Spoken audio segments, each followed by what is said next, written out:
Good afternoon. Fabian Onetti from Miami on the week of April 30 to May 4th for Winston Capital Advisors, and enjoy the rally, but I'll leave that for the end. Let's go what we have this week. The most important news, as of tomorrow, you can have Winston Capital daily every morning at 9 a.m. Email me at fo@winston.capital and we'll send you all the details how to get our daily in English, like now you having the webcast in English every week. So what we had last week, we start with Iran. The Prime Minister of Israel, Benjamin Netanyahu, announced that he had information that reveals that Iran has been in violation of the nuclear deal. Why is this important? May 12 is when the deal expires. President Trump needs to renew or not the treaty. The big issue is that Iran has been doing nuclear developments aside of where the sites that were specified for inspection, and also that they are developing intercontinental missiles, which their only purpose is to carry a nuclear warhead. So why are you doing it if you're not doing nuclear weapons? So why is this important? Because clearly it's giving a big bid to oil, and it could give it even bigger if the deal gets decertified on May 12th. So that's next week. We'll be looking into that. The United States in a big commercial mission to China, led by Steve Mnuchin, Secretary of the Treasury, and Wilbur Ross, Secretary of Commerce, and also a big collection of luminaries in commerce. The idea is to try to shrink those $200 million of deficit of the $400 billion deficit that we have with China, at least shrink it $200 billion. They came on Friday kind of empty-handed, but somehow they made announcements that they have the good stages of conversation and progress. So it was not quite negative, but clearly not much positive. No one was really expecting a lot, but it's a serious meeting at one of the highest levels.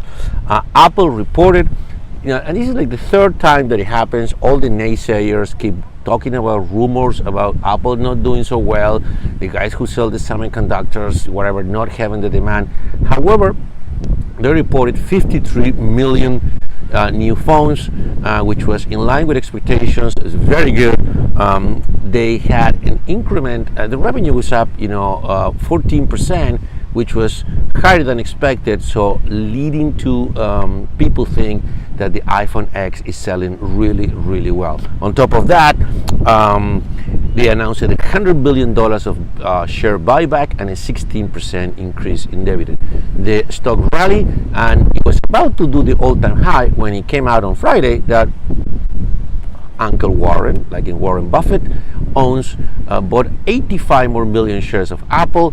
Is now his largest holding. He has 274 million shares of Apple shares, and he said that in his life as an investor, and remember he's the most successful investor in the world with $80 billion of net worth, he said in his life as an investor he has never seen a company so well managed, with such a healthy margins, and which is such a dominant market position. He owns it, and he sold everything he owned in IBM. Granted, Uncle Warren is not very good when it comes to technology, but he was impressed because, as he said, this is a product that every person in the world has it in their pocket.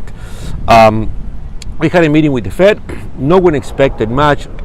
However, the Fed did, in the communique or in the memo, say that they are happy and steady with the rhythm of economic growth, but more than anything with the progress of inflation towards the 2%. So the market reacted a little bit there.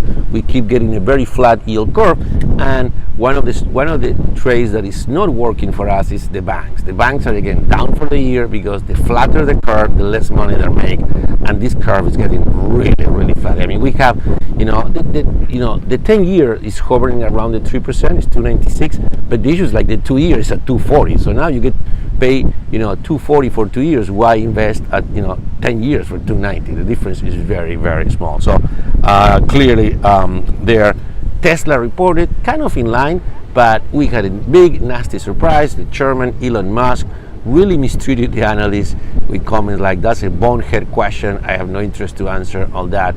Really, the market didn't like it.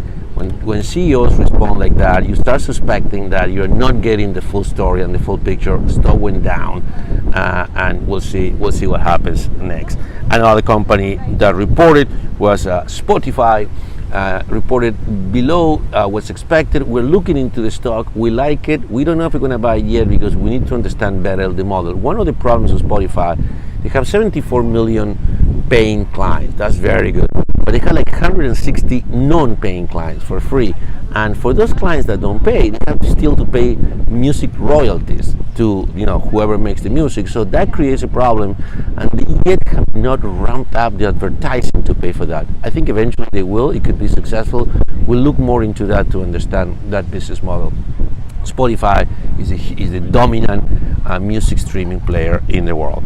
And finally, we had a big rally on Friday. We broke a technical triangle that the S&P was doing. We were at above our 200 moving average, which might clear the thing for the market doing better. We don't know. Our view keeps saying that the market will consolidate through the summer, and just at the end of the summer we might get a different take. Remember, we have the China issue on one side, we have North Korea on the other, and then as we come out of the summer, we will have the midterm elections that it will be key for President Trump. And like always, President Trump is giving us surprises left and right, which you all have to be very mindful when you are invested.